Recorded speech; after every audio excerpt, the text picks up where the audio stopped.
Hello les Scratchers, voici un petit focus sur les chaînes de caractères. Alors oui, dit comme ça, je sais que ça ne paraît pas forcément très intéressant, mais c'est très utile.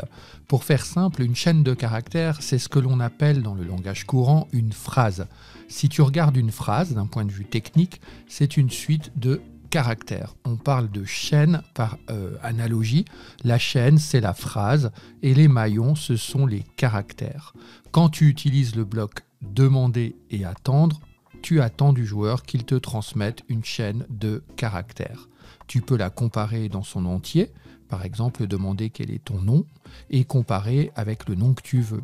Mais tu peux aussi avoir besoin de parcourir la phrase lettre après lettre. Et pour faire ça, on va créer un code qui paraît complexe, mais qui en fait ne l'est pas. On prend le bloc répéter jusqu'à ce que, qui est un bloc qui va répéter les instructions qu'il imbrique jusqu'à ce que la condition soit vraie. Ici, on va progresser dans la phrase lettre après lettre, maillon après maillon. On va donc utiliser une variable que l'on va appeler par exemple maillon X pour mémoriser quel maillon on examine. Quand maillon X égale 1, on est à la position 1 ou au maillon 1 de la chaîne de caractères. Quand maillon X égale 2, on est à la position 2 ou au maillon 2 de la chaîne de caractères. On va donc ajouter 1 à notre variable maillon X pour passer à la lettre 2 et ainsi de suite jusqu'à atteindre la dernière lettre de la chaîne de caractères, le dernier maillon.